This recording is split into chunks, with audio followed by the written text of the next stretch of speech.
We're very happy to start with the last panel this afternoon that will probably connect to other panels of today, the really important one also of this morning.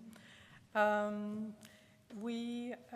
I suggested to Stephen a panel on border citizenship and statelessness, I was thinking that we need a panel about the most vulnerable people in the world that don't have citizenship, but we should also think about the fact that your citizenship can also sometimes be used against you. It can be a tool with which you could be trapped in a situation between borders. So it's a privilege to have a citizenship, but sometimes citizenship can also be a trap. This panel is an interdisciplinary one. I was seeking for academics from political science, political theory, sociology, anthropology, and the humanities to give us an insight into the ways in which statelessness has been created or managed or regulated in the past and the present, and I'm very, very happy to have these three excellent speakers here who will talk about different borders, about the Turkish-Greek border in 1923, about the US-Mexican border, about Brexit, and hopefully Nando will also speak about the statelessness of Romani people in Europe. I will say a few words about them. Of course, their bios are online, but I'll just say a few words. Won't take too long so that we can listen to the actual papers. And we'll start with a presentation by Fonna, who will discuss accelerating climate migration in the US-Mexico region. Fonna is professor of political theory and founding director of the Center on Global Justice at UC San Diego. Her center focuses on community-based solutions to poverty and climate disruption. The research centers around spatial justice, climate justice, and global ethics and cooperation. In her talk, Fonna will show us how the Center on Global Justice is partnering with communities on both sides of the wall to co-develop spaces of dignity and inclusion. Her talk is titled, my Spanish is non-existent, Santuario Frontera, a sanctuary for climate migrants at the US-Mexico border. We will continue then with Nando Sigona. I invited him to this panel because of his work on anti-Gypsyism and the statelessness of Romani people. They are denied access and recognition in some European countries. Nando is professor of international migration and forced displacement at the University of Birmingham. He's also the director of the Institute for Research into International Migration and Superdiversity. He will talk to us today about the ways in which some types of migrations are made irregular, not are irregular, but the ways in which they are made irregular. He'll focus on the European Union's so-called refugee crisis of 2015, the post-Brexit immigration regime in the UK, and the working conditions of irregularized migrant families in Europe. His talk has the title, The Irregularization of Migration in Europe. Asli Igsiz comes to us from NYU and will allow us to look at the forced displacement of populations in the early 20th century. She'll talk about the spatial and demographic segregation as a result of the Greek-Turkish population exchange in 1923.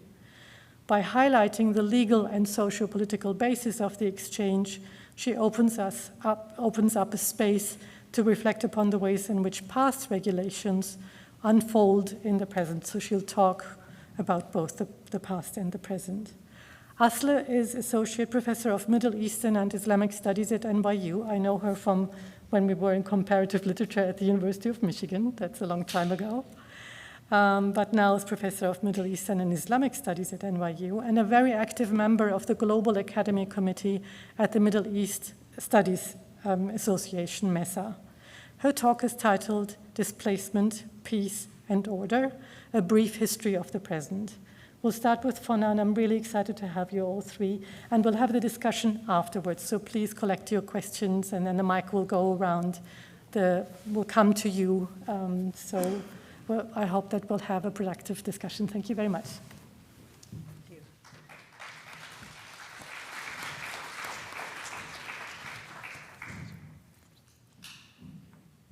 Well, I'm absolutely delighted to be here.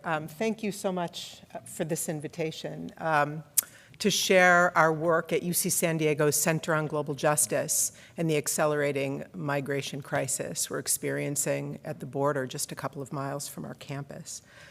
So today I'll share a regional story about this particular border, but we really see our region as a microcosm of all of the injustices and indignities faced by vulnerable people right now across our planet.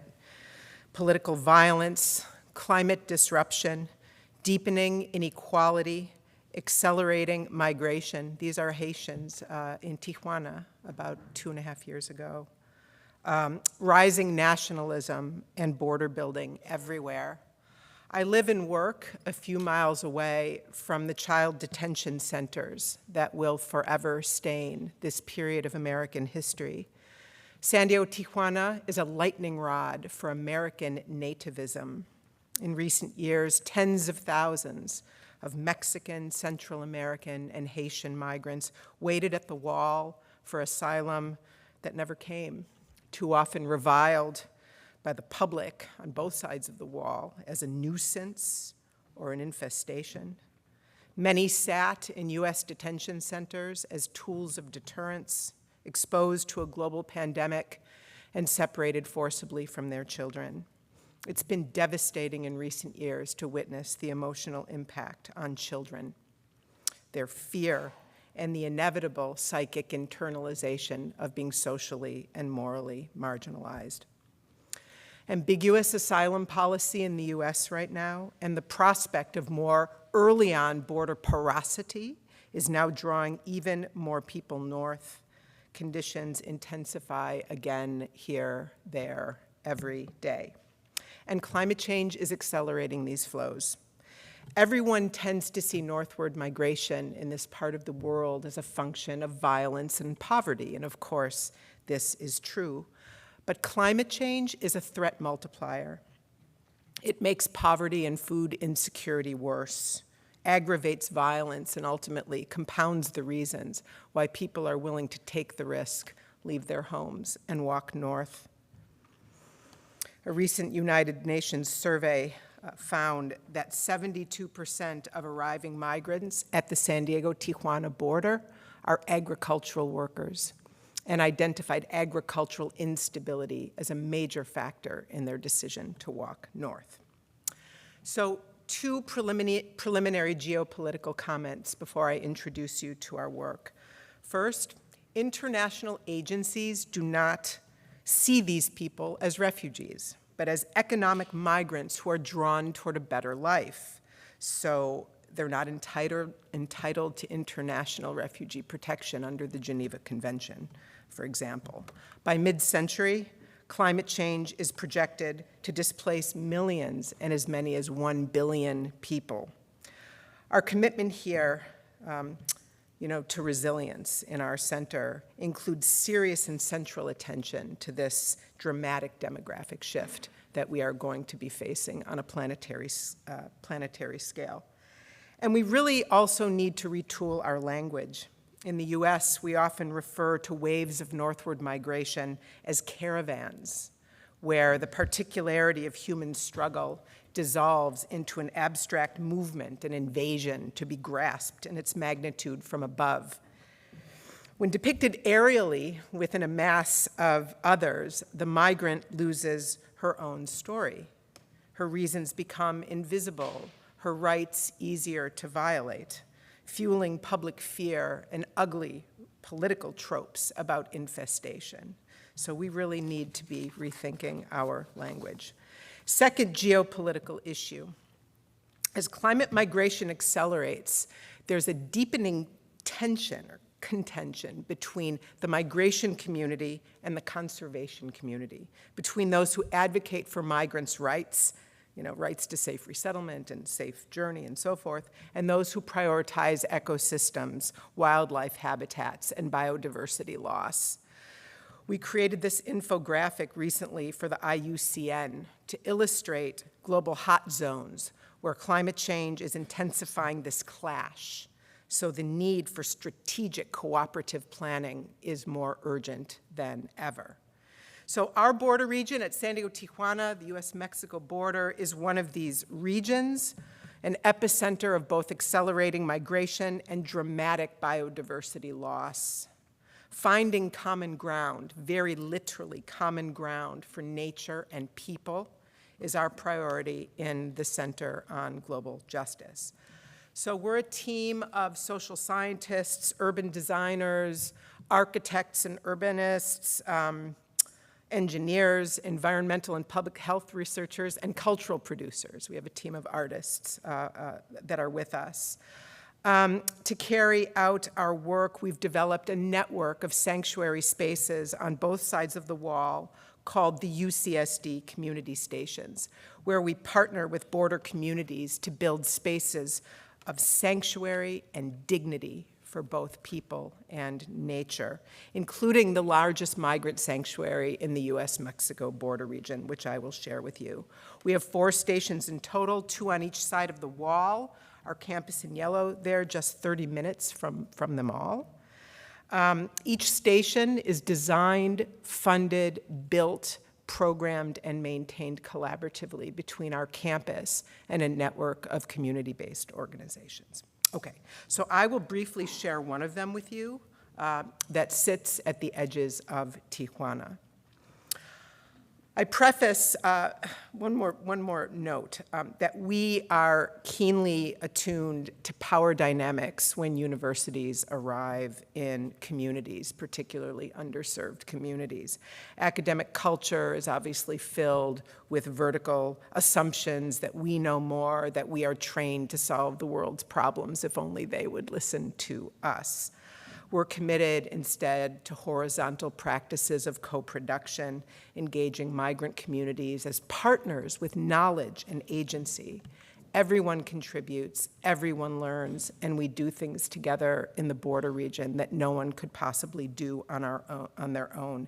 And as a matter of labor equity and epistemic justice, these contributions are always validated and materially compensated. Our funders get that, and I want to thank the Mellon Foundation, who has provided so much community support for this work. So I really wanted to note them by name for their understanding in that area. Okay, let me set the scene.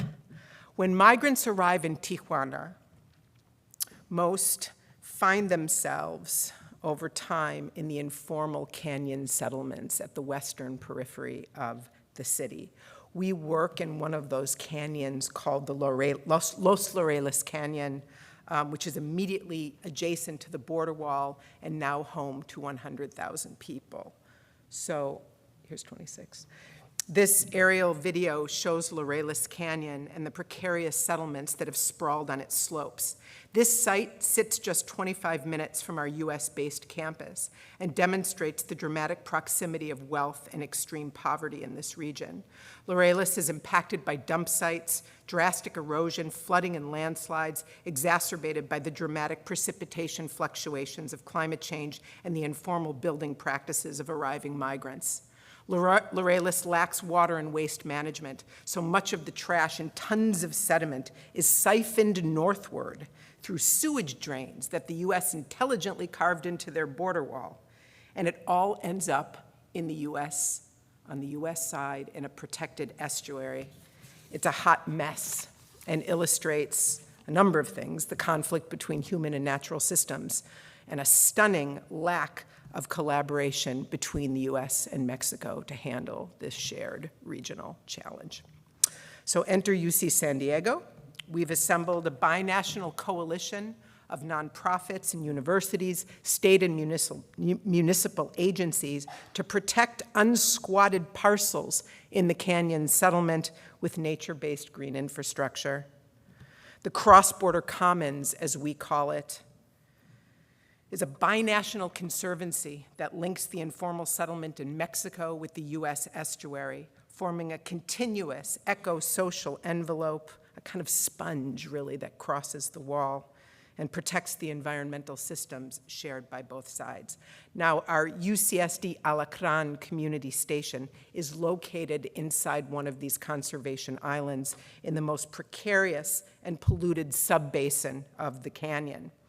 It is a partnership with Embajadores de Jesus, a faith-based organization that built a refugee camp here for hundreds and over time, thousands of Central American and Haitian migrants navigating prolonged asylum processes in the US and Mexico.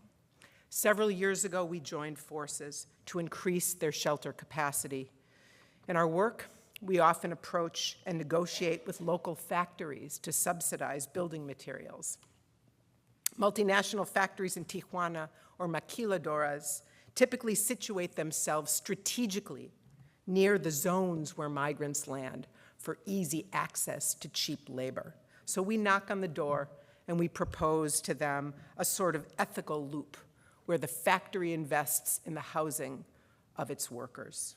Some are receptive and they agree to work with us to test ways that we can utilize their materials to support emergency housing.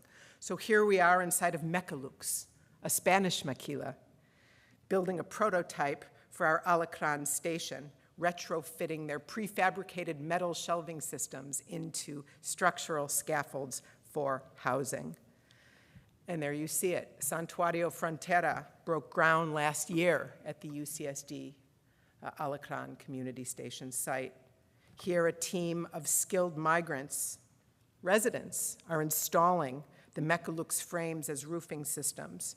We're also healing the topography, creating hydrofiltration channels, gabions, terracing, water collection systems to demonstrate as a kind of pilot that migrant housing need not compromise but can actually help to restore local habitat. So working with the conservation community on this.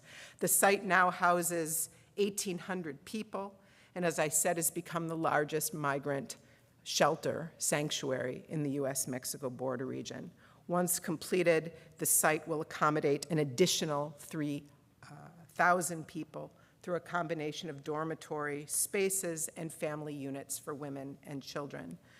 The project was profiled in the New York Times last year for its unconventional development model, and 3 weeks ago in Bloomberg for our focus on longer-term habitation, social inclusion, and ecological restoration and generating jobs.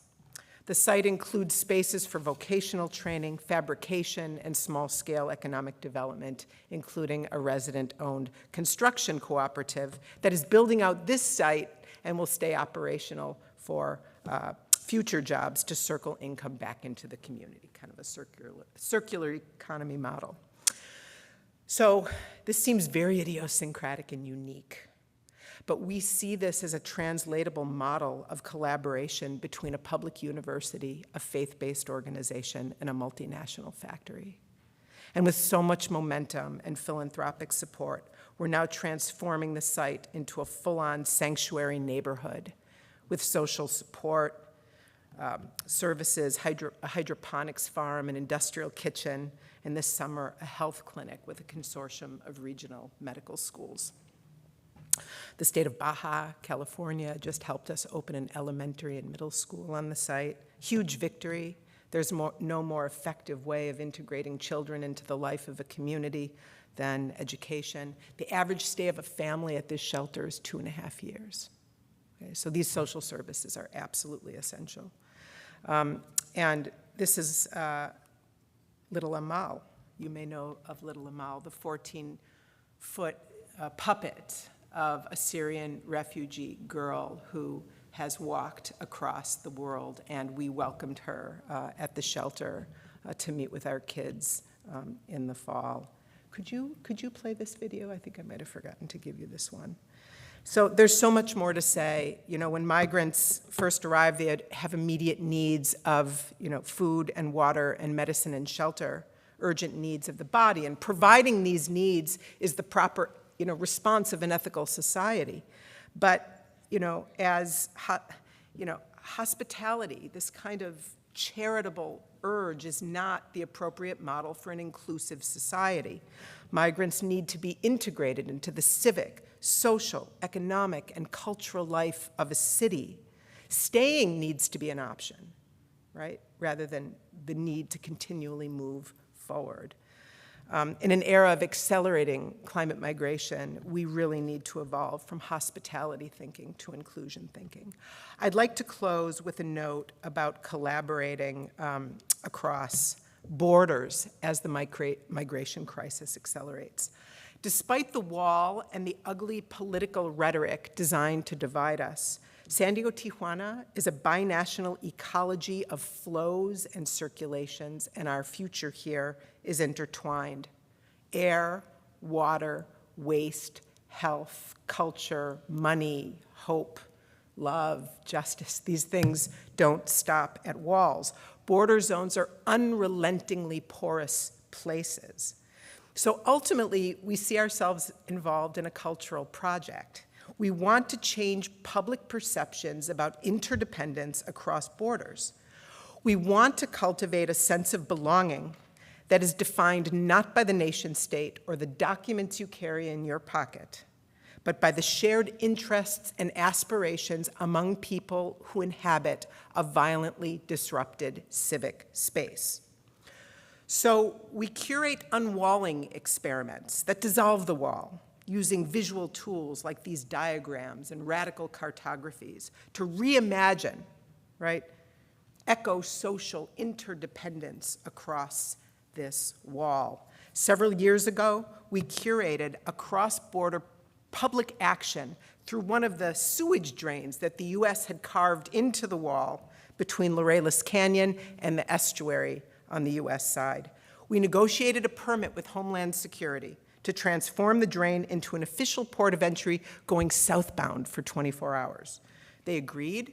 They were disarmed by our self-representation as just artists, as long as Mexican immigration officials were waiting on the other side of the wall to stamp our passports. Our convoy was comprised of 300 local activists, representatives from both municipalities, and border activists from around the world.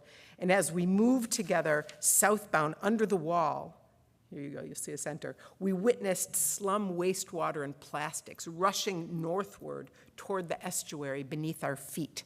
This strange crossing visualized the conflicts and interdependencies of our border region. And the great takeaway here was that protecting the vulnerable US estuary demands shared investment in the informal migrant settlement on the other side of the wall. But in reality, the conflicts that we experience locally between nation and nature are reproduced again and again along the entire trajectory of the continental border between the United States and Mexico. These aerial photos document precise moments where the jurisdictional line collides with natural systems, illustrating powerfully what dumb 19th century sovereignty looks like when it hits the ground in a complex bioregion like ours. Our Mexus map, this is also video, then reimagines this continental border zone without the line. Mexus dissolves the border into a bioregion whose shape is defined by the 8 binational watershed systems that are bisected by the wall. Mexus also exposes other systems and flows across this bioregional territory: tribal nations, protected lands, croplands, urban crossings, many more informal ones, 15 million people and more. Ultimately, Mexus challenges America's wall-building fantasies with more expansive imaginaries of belonging and cooperation beyond the nation state. Stretching now to the global scale, in the end of my talk, is a visualization project we call the Political Equator, which traces an imaginary line from San Diego, Tijuana, across the globe, forming a corridor of conflict between the 30th and 38th parallels north. Along this trajectory lie some of the world's most contested and violent thresholds: the US-Mexico border at San Diego-Tijuana, where I live, the busiest land crossing in the Western Hemisphere. The Strait of Gibraltar in the Mediterranean, the main routes from North Africa into Fortress Europe. The Israeli-Palestinian border, a cauldron of burning injustice that has exploded once again in the most horrific way. India, Kashmir, a site of persistent territorial conflict since British partition. The border between North and South Korea, representing decades of intractable Cold War conflict, and China's accelerating militarization of the South China Sea. Now, visualizing this political equator in red alongside the climatic equator below in green was an astonishing discovery for us in the lab. You should have seen everybody get all excited.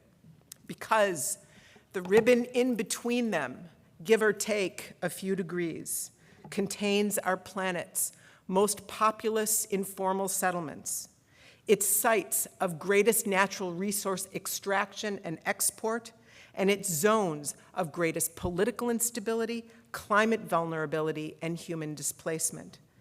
And when these parallel equators are applied to the Pierce-Quincunxial projection, from above, the Arctic is centered, with its melting ice caps detonating sea level rise, dramatic coastal vulnerability, and again, human displacement.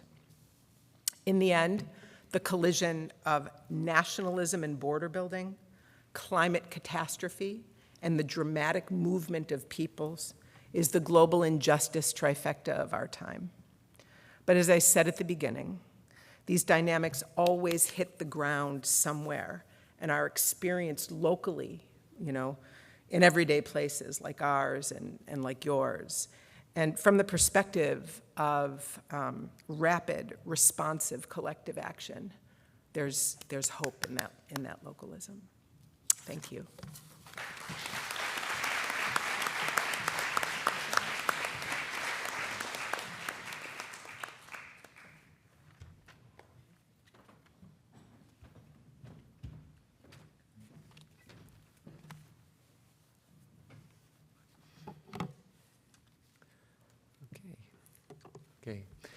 Good evening, everyone. Thank you very much to the organizer to invite me. Thank you particularly to Kader for the invitation. What I'm going to talk today about is migrants and refugees at risk, and in a way also like to somehow bring in a different perspective on some of the points that we raised earlier this morning, in particular on the role of university in producing this danger, this risk for migrant and refugees. Increasingly, what we see is the automation and internalization of border, where public services, institutions, university, hospital are asked to do the border work. They are asked to check the documents of our students, international students.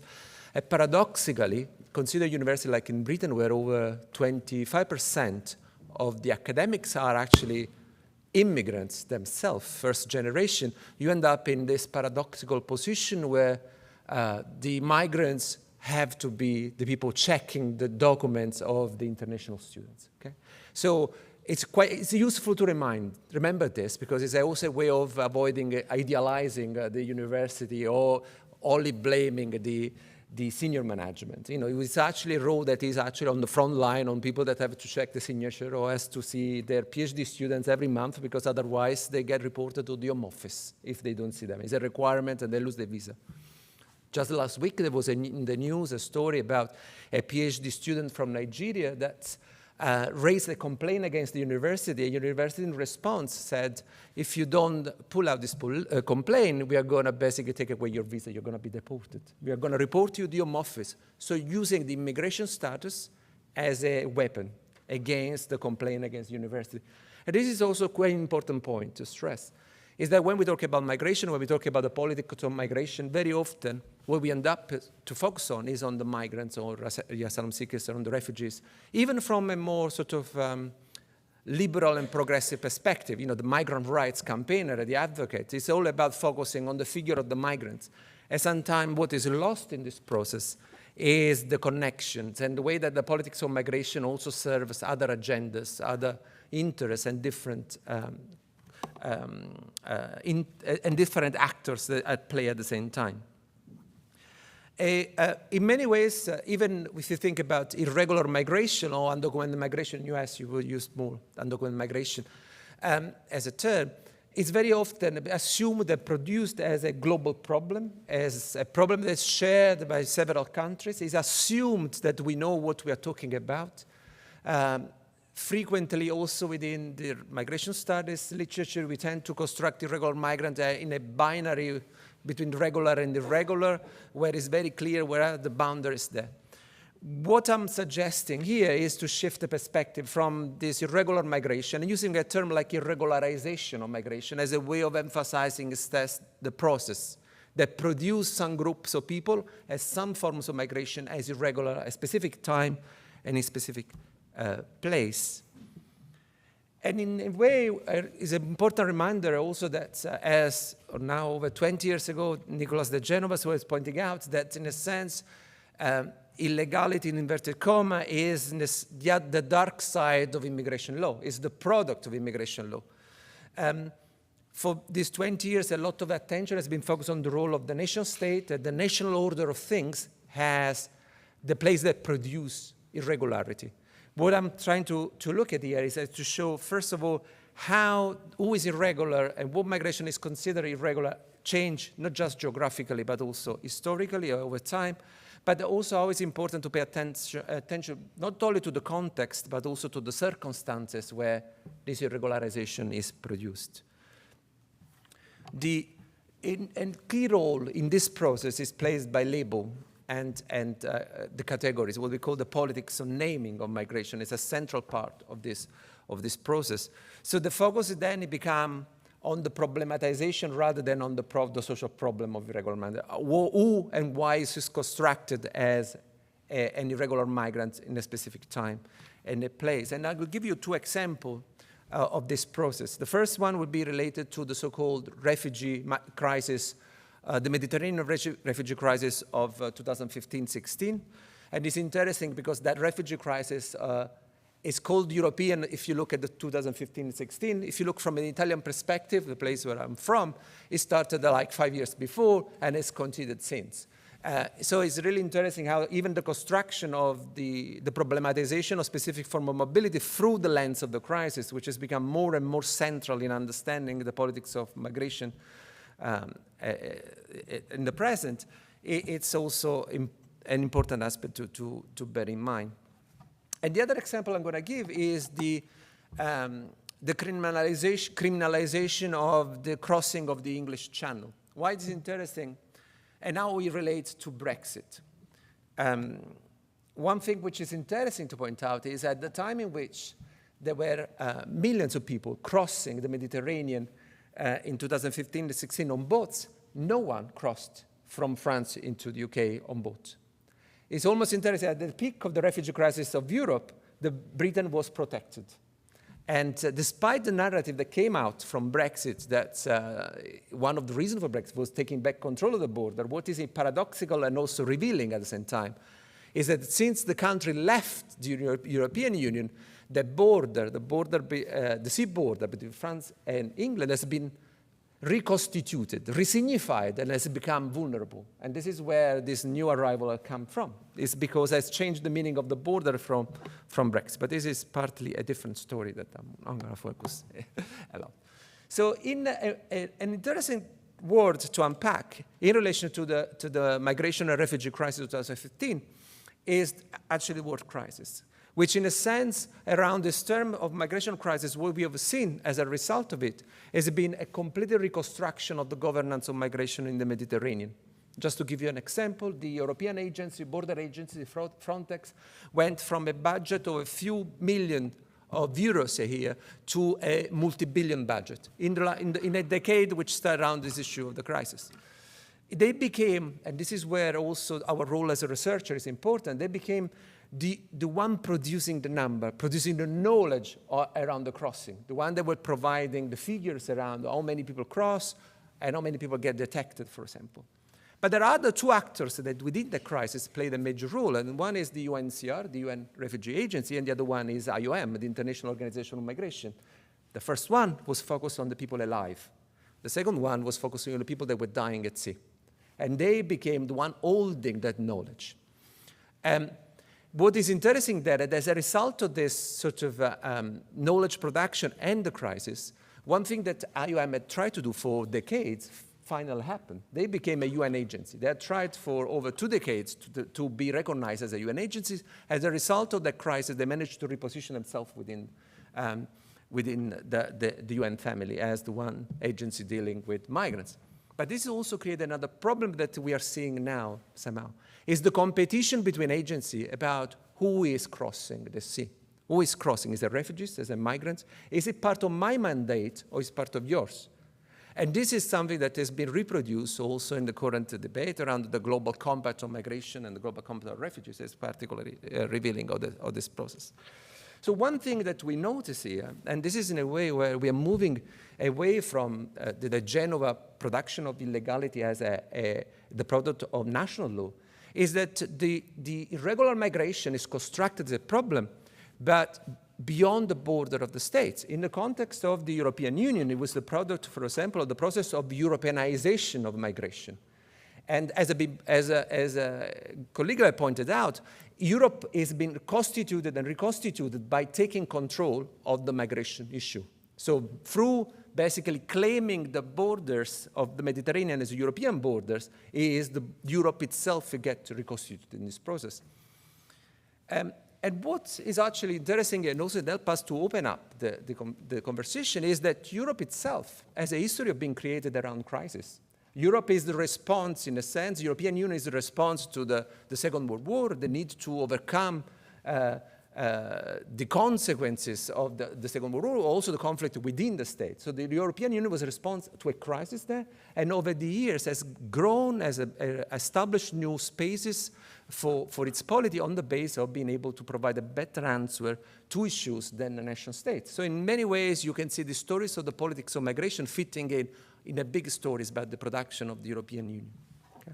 And this is where I talked about this multi-scale dilemma, where there was a competition between different actors about defining this migration crisis. Who are the people involved? Who has the mandate, which go from the international organization to the European Union to nation states, but also cities. A number of cities, for example, in the context of the Mediterranean refugee crisis, they managed to position themselves as sanctuaries. In Italy, the city of Palermo managed to get a huge visibility out of providing support for refugees. For example, it created a network with Barcelona, with Athens, and basically around the hospitality became a tool for them for their, you could call it urban marketing, in a sense, to reposition themselves within Europe as a place of attraction and etc. So this dimension of the multi-scale dimension of production is one that is relatively important. And the labels played a major role here, and this is also why when we talk about the politics of naming and how do we call people that are dying at sea is really fundamental. This is from an interview I did with a senior advisor of an NGO that was providing search and rescue operation in the Mediterranean at the time in which thousands of people were dying. And she explained very clearly that within that organization, there was a dilemma. The fact that there were people demanding, questioning their role in the middle of the sea. Should we support and save people if they are not refugees? Should we prioritizing the refugees? And at which point in the debate, someone pointed out, how can you find out if someone is a refugee if he is drowning? You know, in the middle of the sea, at that point, the priority is to save the life, take people on to shore, and then start the process.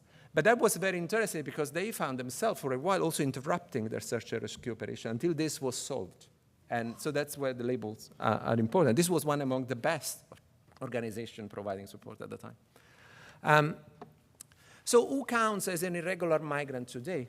So since the refugee crisis, what we've seen has been a push at the European level towards what we call an harmonization of the policy practice towards the irregular migration problem. What we're seeing also is that the EU, it's in a sense, is using these shared enemies as a way of constructing a repositioning itself in this role. But we're also seeing increasingly the use of migrants and migration, and in particular the politics of externalization. The fact that now European states fund border checks in the neighboring areas in Morocco, Mali, Niger, in Libya, Egypt, etc., as a way of using migration, weaponizing migration for migration diplomacy, for reestablishing position of territorial control over the territories of this.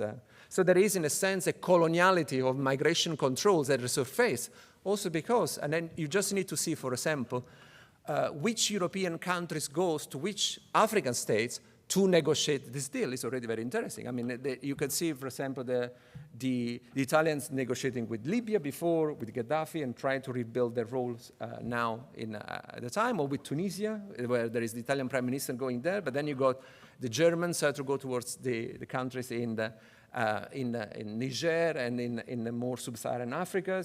So in many ways, there is an allocation of who goes where, reflecting also the longer history of connection with this country, which come back to the colonial history. That's also an important point to remember.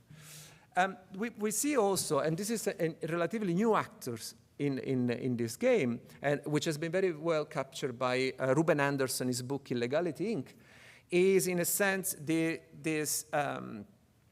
role of the immigration control industry, the people providing, for example, the technology for border checks, the infrared and all that kind of thing. But also in many ways, and this is where the work I'm doing at the moment is very much focused on the political economy of irregularity, in what ways specific sector of the labor market will not survive without irregularized migrants. So here, instead of looking at just the situation of exploitation, we also constructed the issues of extraction, of dependency of some sector of the labor market. One in particular is really interesting, apart from agriculture, but also there is all the delivery and logistics sector very much rely on very disposable and docile workforce, in particular with precarious legal status. So what we see in the case of the United Kingdom, this is where also the idea of irregularization is particularly useful, is that people that up to a point where asylum seekers arriving through irregular means, they are now by law constructed as irregular migrants, and they lose the right to claim asylum. Okay? So what we see now is this process of redefinition and reborderings of some forms of mobility has become particularly apparent in the last 2 years following Brexit.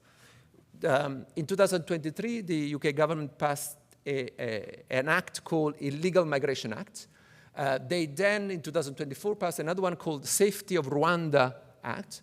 They also put together the Rwanda Deportation Plan. Okay? So what's happening here is basically a decision was taken to criminalize the irregular entry to the point that people lose the right to apply for asylum in the country. What happened is they are sent, in theory, because they haven't sent anyone and they're not going to send anyone, but we spent the last 2 years debating this and monopolizing the public discussion around migration around this Rwanda plan, which is not going to happen. Even the Prime Minister has basically said that there would be no flight to Rwanda before the election on the 4th of July, and is very unlikely to be the Prime Minister afterwards, and the Labour Party has already said that they are not going to implement the Rwanda plan. You wonder why we have spent so much money and time talking about it, but that's another story. But the point is that basically the idea of this plan is that we not just send people we send people to Rwanda, whatever country they come from, but then Rwanda is in charge for assessing their asylum claim. If they are found to be refugees, they have no right to go to Britain. So in many ways, what we see now is they stay as refugees in Rwanda. Okay? So that's the novelty of the plan. It's not just about offshoring the decision-making, it's actually to transfer completely the responsibility. So that's interesting. And here the terms play a major role. So how do we talk about it has played a major role. So the asylum seeker become irregularized man.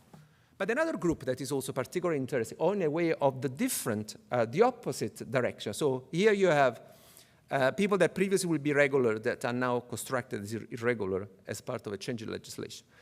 But if you look at the case of Brexit, it's interesting, in particular what happened to EU citizens living in Britain. So as a result of the Brexit, EU citizens who were in Britain as EU citizens in a European member state, they become first EU migrants. And now, we have seen increasingly in the last months a series of cases of EU nationals being denied entry, being deported, being removed forcibly from the country. One interesting thing, so you can see these are the cover image from a number of articles that appear in The Guardian and other newspaper, is the story that we that we talked about when affect European nationals always involved European nationals from Germany, France, Italy, Spain, Sweden, Finland, etc., the Netherlands. So there is an issue about the representation of privilege, and deservingness is embedded in the story we tell about. Who is impossible that the Western European is irregular. Okay? And this is something also reflecting public perceptions that I'm talking in the end. If you look at the data instead, in terms of people that have been forcibly removed from between 2013 and 22, which you see in the graph there, which is quite interesting, what you see is that the stories also reflect the reality. In 2013, about 11% of the people that were forcibly removed by the United Kingdom were EU nationals, about 11%. In 2022, is about 55, 54%. Okay? So in a way, what we have seen as a result of Brexit has been a reorientation of the immigration enforcement machine. One thing that graph doesn't tell you is that there is one nationality that it covers about the 50% of all the people that are removed, and is not in those photos. It's Romanian, in particular, Romanian Roma. So what is interesting again here is something about the extent to which public perception and narratives play a major role when in the construction of who is an irregular migrant and what counts as irregular migration. Sorry to interrupt, but Romanian Roma would then appear as... They are in the blue. I didn't put it in the graph, but there will be basically half of the blue bar is Romanian nationals. The Romanian Roma don't appear officially in the statistics because they don't collect by ethnicity. However, people that work with Romania nationals knows that very often the people affected are Romanian Roma. It's quite interesting, the visibility also in the statistics. So what we are trying to do with the iClaim project, which is the one I'm currently working on, and is a Horizon Europe 6-country project, is to try to recenter the academic and public debate from irregular migration to how a non-citizen can become irregular. So from the ontological construction of the irregular migrant as an essence to the process that produce someone as an irregular migrant. And within this process, what we use is the concept of irregularity assemblages to explore the extent to which different actors with different agenda, they find some kind of alliances which are always contingent and transient and construct specific forms of irregularity. This also means that there isn't a single project, there isn't a single agenda that leads in the regularization, but there are multiple that operate at the same time. Let me see here. So the way of capturing this, and this is what we are doing at the moment, is to basically take into account how the regularization is not just the product of the immigration laws, but also of the intersection of welfare regimes and labor market regime. Just imagine the difference between highly informal labor market system and how they can employ people irrespective of legal status, or Sweden where everything is highly regulated, law and order, and now lack of legal status is really shaping the possibility of life. But also looking at the role of narrative and counter-narrative in constructing this process of regularization, and also public perception. This is the place where, for example, we're going to explore the issues of racializations and issues of how the perception of someone as irregular also shapes how the lack of legal status is experienced by people. Okay. And this is the countries where we're working at the European level, but also in UK, Netherlands, Germany, Italy, Poland, and Finland. And we work on the agri-food sectors, domestic care and cleaning, and logistic and delivery, partly because in all these sectors you will see different gendered and dynamics, but also different impacts in terms of deservingness. Just to give you finally an example, recently as a result of the COVID pandemic, Italy did a regularization program, which was targeted at domestic care workers. Domestic care workers in Italy are mostly female. And it's actually interesting, and what was in fact a result of, in terms of the profile of people who applied, there was women applying from the work in this sector. So what was interesting also in Italy is very clear that when we talk about irregular migrant, we are visualizing and targeting, for example, people from sub-Saharan Africa, mostly men, while there are groups that are more acceptable What it means is that the acceptability also means that they are much less visible to immigration enforcement. They are less at risk of deportation or removal, and also their experience of being irregular also varies and transforms. So we're trying to look about how these experiences are constructed differently in different countries at the European level. Thank you.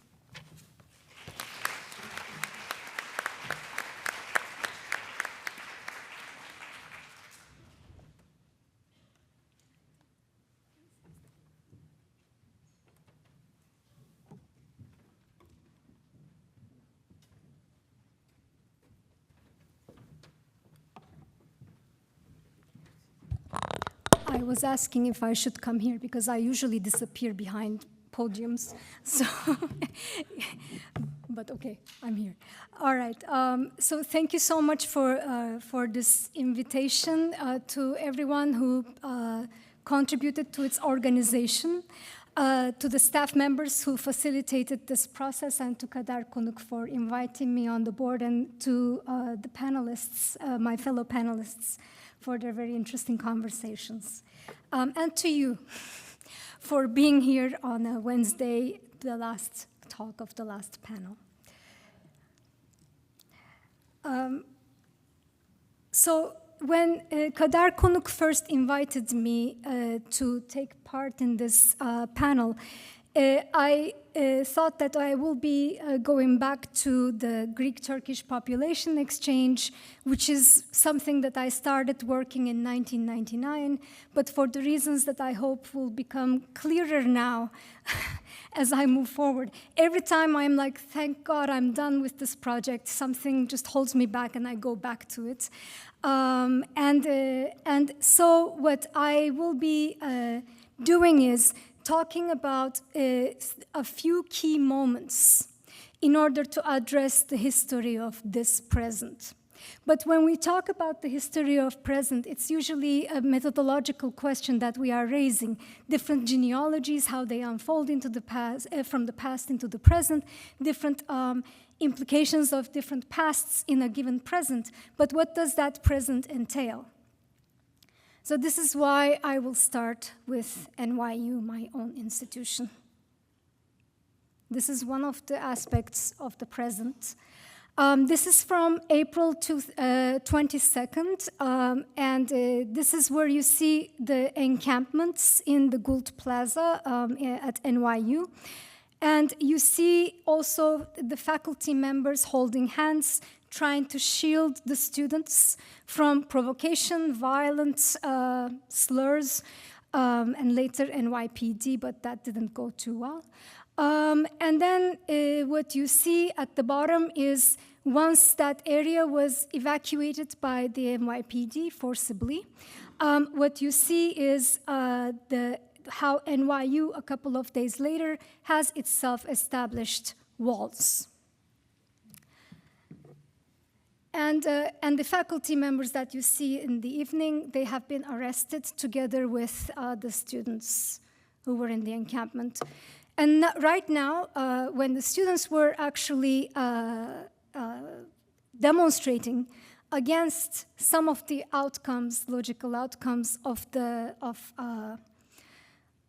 different dynamics that I will be addressing in this talk in relation to partitions, forcible spatial and demographic segregation, and so on and so forth. What happened is the actual object of the demonstrations came back on campus. Now we have walls, and then you have here checkpoints. You have to swipe your card, NYU card, even to go through alleys.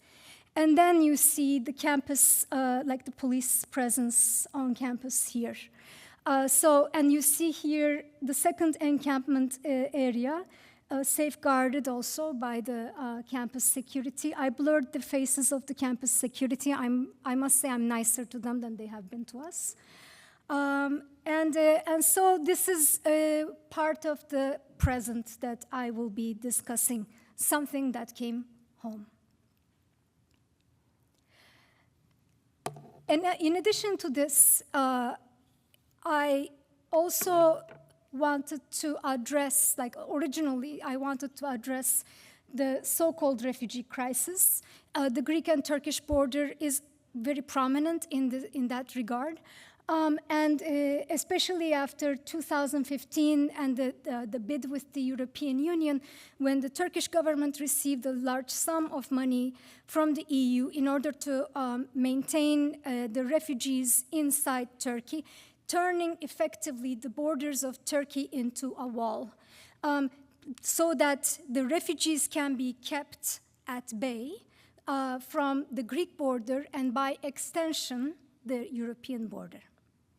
And what you see here is actually the pushback boats that have emerged during this time, where you did see some white nationalists, for the lack of a better word, traveling from all over Europe to the Greek islands.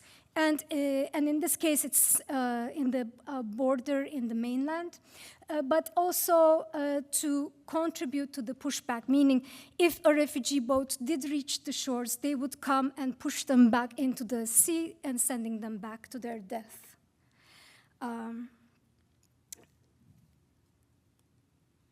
And so what you also see that is being crystallized along this is actually this borderline becoming a hot spot for the encounters with neo-Nazi white nationalists encountering the refugees, people coming from the, who could actually go through the Turkish security and just try to reach Greece.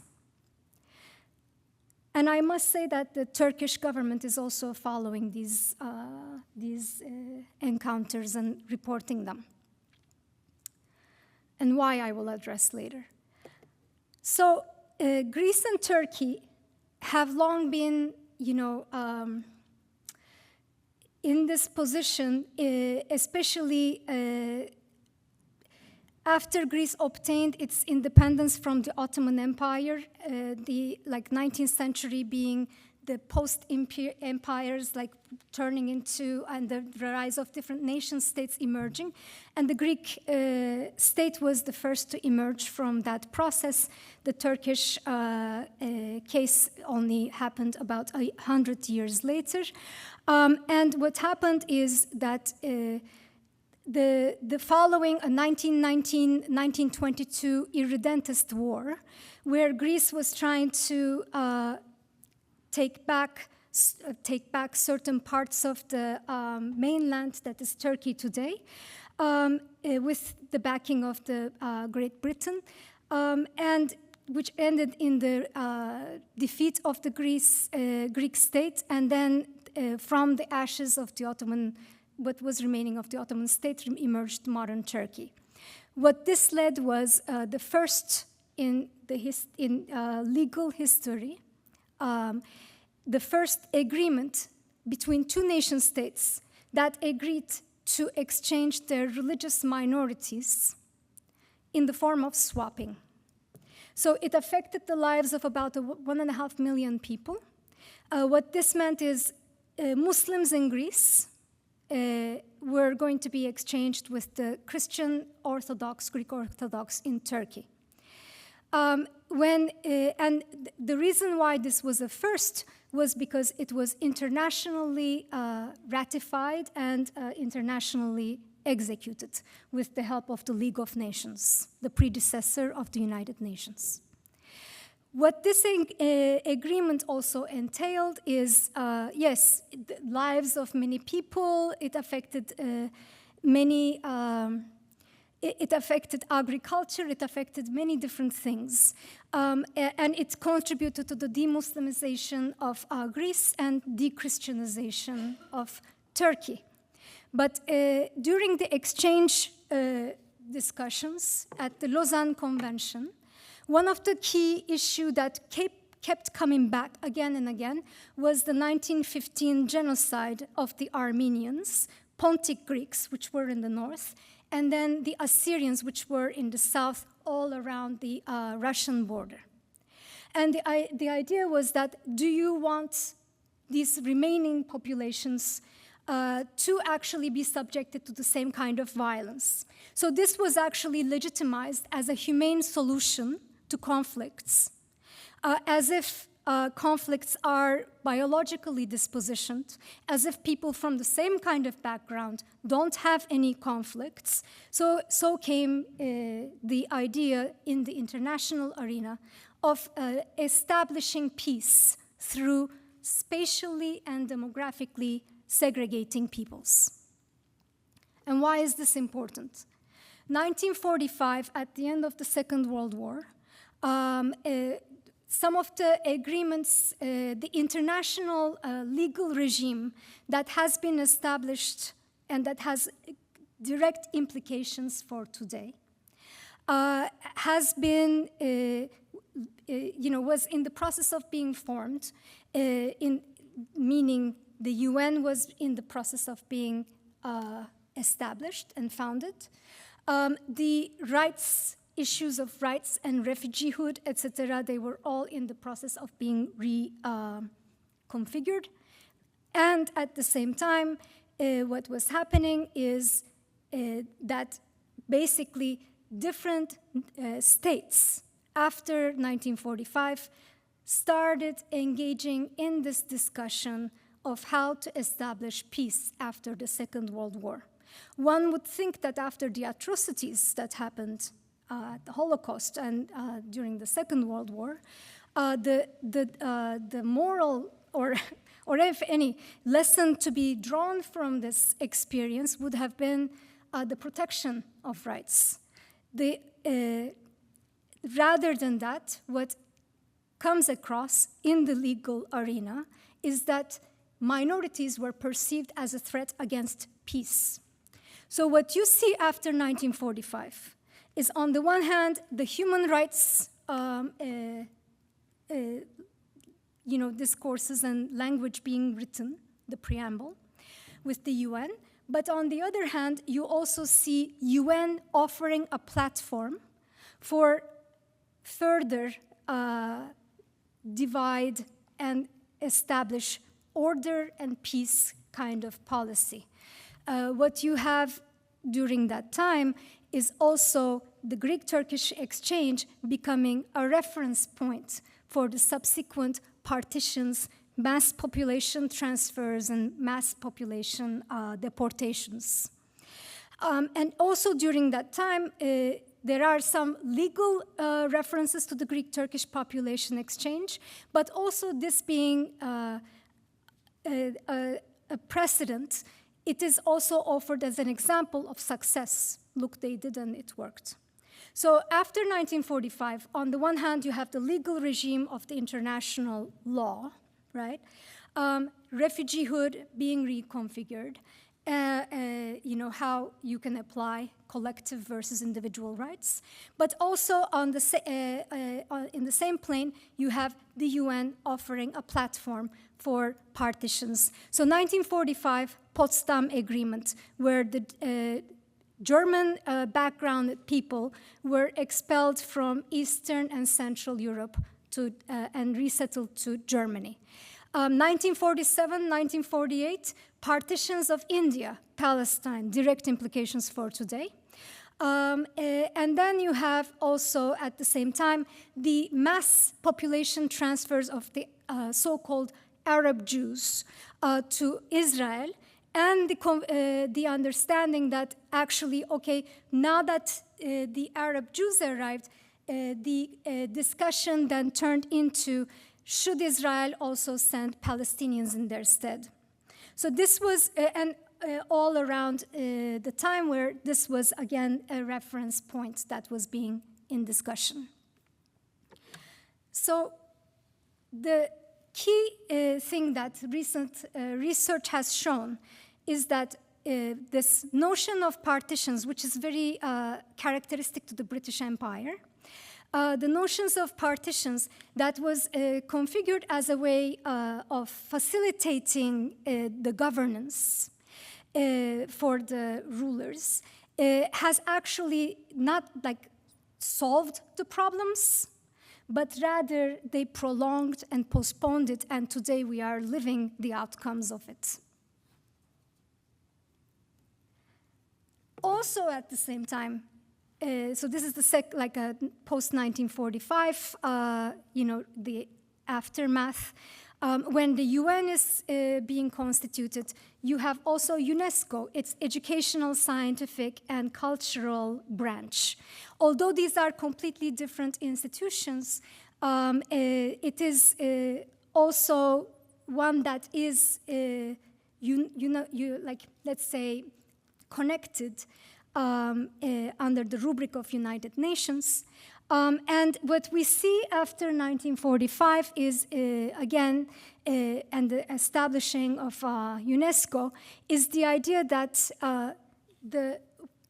in order to establish peace, you have now also a liberal discourse that is being promoted in the cultural plane, while UN is facilitating these massive scale population transfers and partitions. So on the one hand, this demographic segregation and separation is happening, also spatial, depending on which context, right, like partitions. On the other hand, what you have is UNESCO pushing forward to develop new tools so that there is no other war to combat fascism and racism. One of the things that they propose is to actually revise the humanities curricula.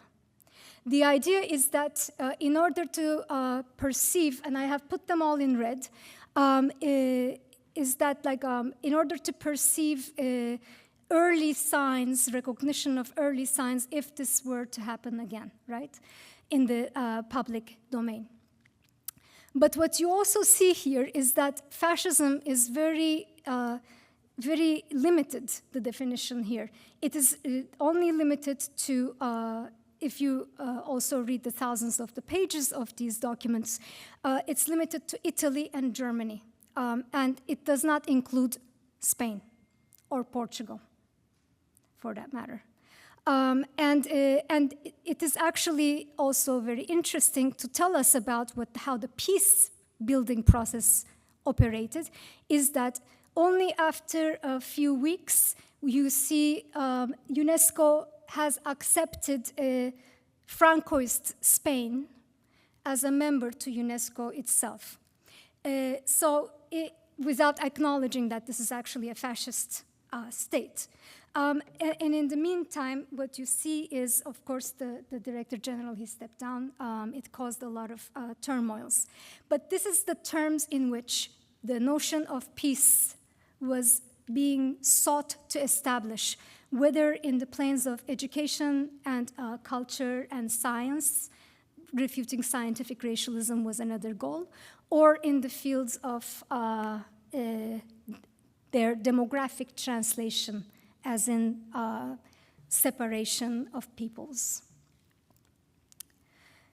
So then, if we were to think about the implications of these two moments in the past and how they keep unfolding into the present in different ways. I want to return to this, the Greek-Turkish border and how actually the so-called white nationalists are there, although I'm not sure this is actually a correct way of addressing them. Because what we see today is rather than, yes, there is nationalism, but what people call ethno-nationalism today is the revival of the scientific racialism and also the reconfiguration of the former tools to address nation states and national identification, but only to be turned into, in a larger scale, meaning civilizational narratives. So what you see here is of course, the so-called white nationalists, far right. Although far right, is it still the far right when it moves to the mainstream? It's a different story. These are relational categories. And the neo-Nazi activists going and then and in their encounter with the people who are trying to survive and find their new homes in the name of defending Europe.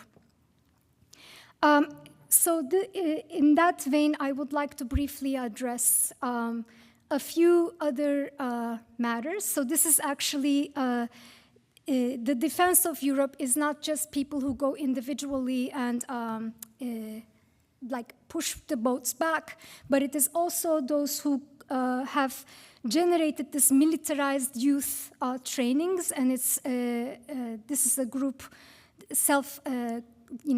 self-named identitarian generation, Génération Identitaire. They have different branches. You have here a thinly disguised Nazi salute, and you see their logo, Defend Europe.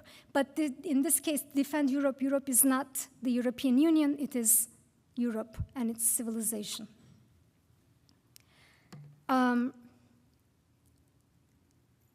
Sorry. Okay. And if you are curious about where that sign is coming from, sadly, it comes from 300. The comic book. And so it is the Spartan's shield that is against the Persians. And if you have seen the first movie, don't. See the second one. But if you haven't seen it at all, if you want to laugh or get angry, depending on the mood, I just wanted to mention that the Persian demigod, Xerxes, is rendered black, queered, with a makeup that is reminiscent of Hollywood reproductions of Cleopatra's eye makeup, Egyptian, Persian, everything goes, and with lots of piercings and where the Spartans are all the same size, white, very similar build, very uniform, as opposed to the chaos. Proposing that order is coming from sameness, right? They are not alone in these kinds of approaches. These are two different manifestos, one from Anders Breivik, the Norwegian mass killer. In its about 200 words, this is a manifesto he wrote, there are about 200 pages that are dedicated to Turkey and the Ottoman Empire, and where he's actually suggesting apartheids and things like that, separating Muslims. And in the second one is The Great Replacement. It is Harrison Tarrant, who's the mass shooter at in the Christchurch. And they are accompanied by a number of different works published in Europe, and alluding to different forms of the decline of the European civilization, the Great Replacement theory, and as you can tell, as someone who has worked on Greek-Turkish population exchange, which is par excellence a replacement practice, this replacement theory is about they are replacing us, like Europe is being colonized, in other words. And in the meantime, please don't think that this is just something that happens there. In the meantime, what you see is that the Turkish, for example, government is also observing these and watching these developments and actually weaponizing them in either election campaigns, but also disseminating them to the English-speaking Muslims around the world through TRT World, and unpacking the gun of Harrison Tarrant, where there are multiple references to the Turks. Tarrant is asking Turkey to go back to Asia, whatever that means. Turks need to go back to Asia, and that all these strip that was supposedly belonging to the Greeks, meaning ancient Greece, have to be returned to Greece. So again, it's an irredentist, civilizationist, narrative. Like Turkish government has responded by opening Hagia Sophia, if you have observed or followed the news, the church that was a museum into a mosque again. And so these ideas of defending the civilizationism are again, coming back to us in identitarian terms. And again, the Turkish government is also using this to promote an Islamic civilizational narrative. In the meantime, what we also see here in the United States, so the European, identitarian group that I just showed, their American counterparts were first called Identity Europa, then they became American Identity Movement, and this is the members of this group you may know marched in Charlottesville, chanting, "You will not replace us, Jews will not replace us." So there is this counterpart. But after January 6th, they went underground. So the last part is that the American nationalists promoting white, depending on who you're talking to, Christian or Judeo-Christian identitarian, promoting that identitarian movement, are actually also calling for a similar form of establishing states that would follow the Greek-Turkish population exchanges logic. So if I were to end this, I'm sparing you. If I were to end this talk, I would only say that it is ironic that the public spaces that have been forcibly vacated by attacks on humanities education or humanities studies are being refilled by different groups and those public spaces themselves, and in a manner that is evocative of those different past practices, narratives, racial configurations, and an establishing of order and for certain groups within the confines of different nation states or civilizational states. In the meantime, promoting their ideas and generating a calcified worldview as if projected on the world, onto the world scene, as if there are binary oppositions and as if there are no other ways of engaging these issues. Thank you.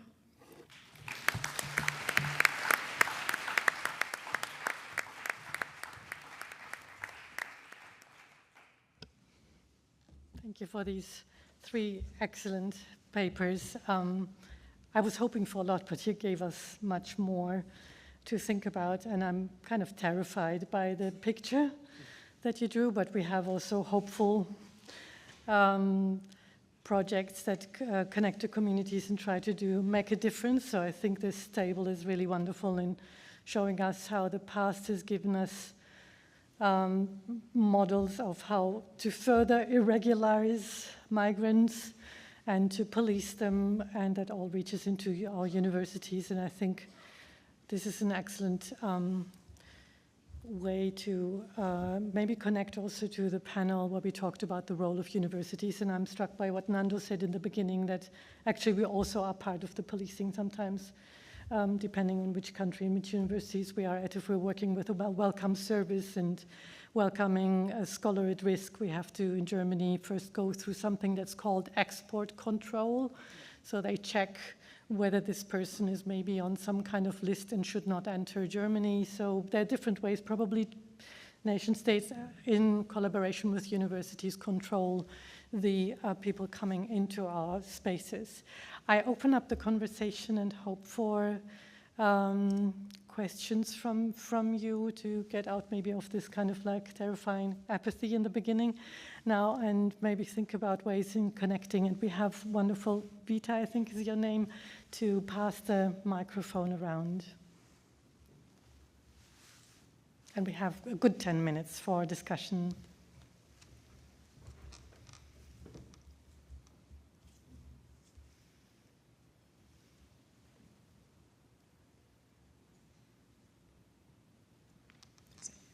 There we are. Thanks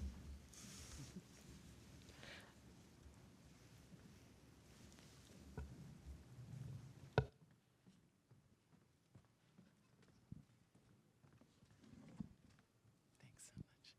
Hi. Is it working? Yes. Thank you for those papers. It was really incredible. And I'd be curious to hear how you think about population transfer as the transfers that happened between Greek and Turkey in relation to the UK's deferred plan to deport irregularized asylum seekers to Rwanda. What are some of the convergences and ruptures in logics there?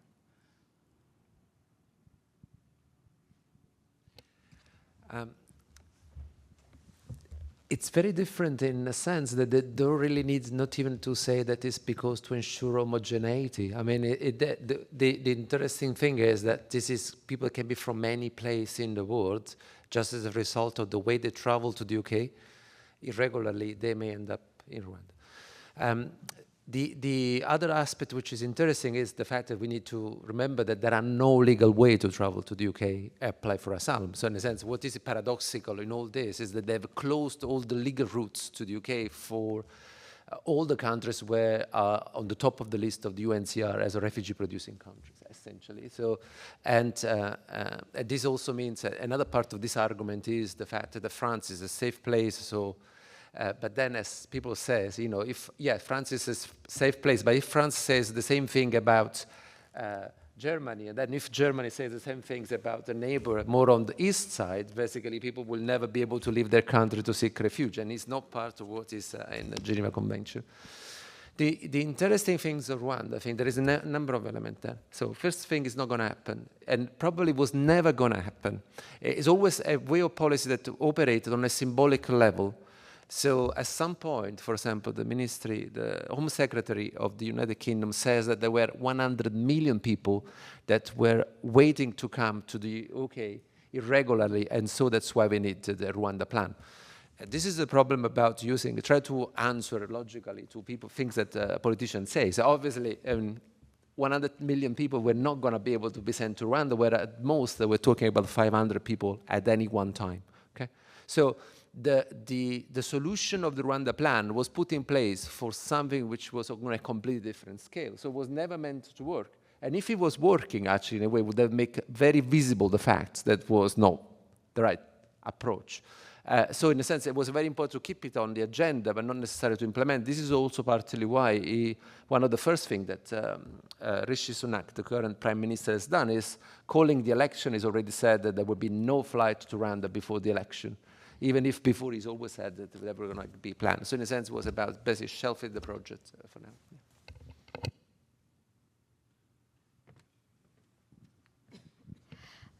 I think that it is quite different because on the one hand, in the case of Greece and Turkey, there was even though the category was religion, right? It was religiously identified.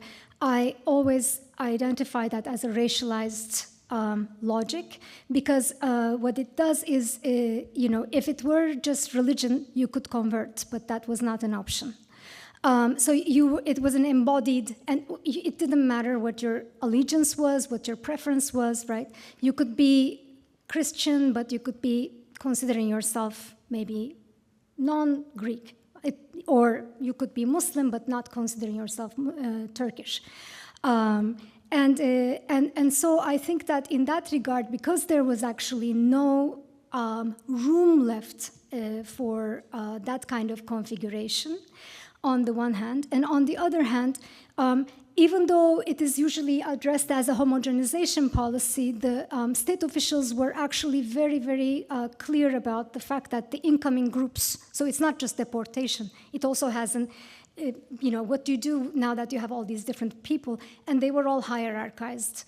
They were hierarchized in all of these different examples I gave, not just Greece and Turkey. So it's very interesting that this idea, this optic illusion that there will be a homogeneity that would be achieved as a result of this is actually I think, a justification for these different points, because the incoming groups were equally as diverse. Maybe just not religiously, but sectarian, language, so many different factors were, and class, so many different factors were into play. So, thank you. We have one more question by Ruthinka here. Over there. I was wondering whether the panel might like to reflect on the recent Citizenship Amendment Act in India, which has now been passed into law, where basically the government is discriminating on the basis of religion who can apply to be asylum seekers. So from the neighboring countries of India, those people who are Hindus are automatically supposed to be granted citizenship after a process, but not the Muslims, which basically interferes with the very sort of constitutional basis of India, which was formed as a secular country for all citizens, irrespective of religion. Whether you'd like to reflect on, this as a sort of advancement, another fine-tuning of the various policies you've outlined historically over the years in sort of world history. I actually would like to, I have been following the news as well, but to this I would like to add a different case as well. Ending the feud between Egypt and Turkey, it's a long story. A few months ago, President Erdogan visited Egypt. And upon after he left, there were immediately rumors that the EU wanted Egypt to keep refugees in, and then and that there were going to be some money suggested along those lines.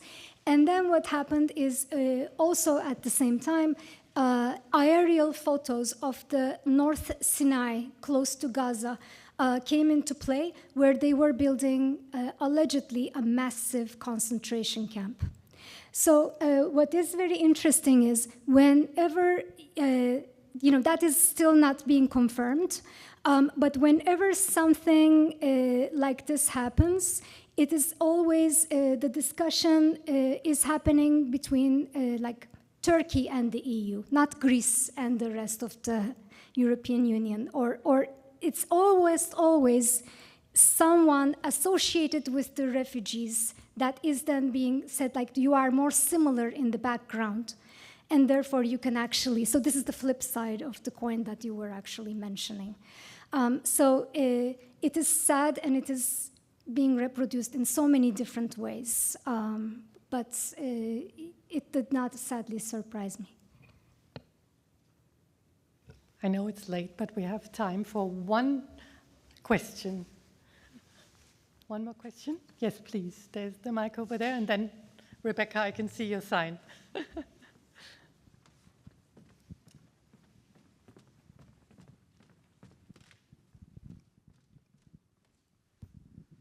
So, with the certainty of future increased migration because of climate change and the growing opposition to migration on the far right, it seems like a volatile mixture that it's hard to know how one might forestall.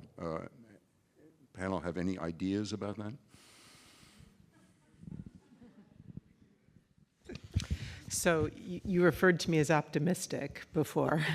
Not so optimistic. Living where we do, we're just reactive, and we're trying to do what we can and mobilize the resources of the university as best we can. I have a student who's actually writing a dissertation right now on these two policy issues and what happens when they come together, and what happens, to public perceptions and voting. People who are resistant to migration are not going to be motivated by climate change, that it's making it worse. People who are resistant to social justice sui generis are not going to be open to the idea of climate justice, which is accelerating and deepening poverty and inequality and so forth. So it's massive, and it's actually it's not going to improve. It's going to continue to deepen and get worse and worse. So there's a lot of discussion about the importance of trying to get at the drivers of this migration and to invest in countries where out-migration is accelerating. So investing in the agricultural sector in Central America to slow. As soon as somebody migrates, I mean, that's a failure, right? So investing in the source. But, you know, one of the challenges that we face doing this very, very kind of responsive work is recognizing that whatever we're doing now will be entirely insufficient 5, 10, 15, 20 years from now. So it's terrifying. It's quite terrifying. I wish I could elevate, but it's pretty bad. I really didn't want this afternoon to end like this, so I'm asking Aaron to come and announce what we're going to do next.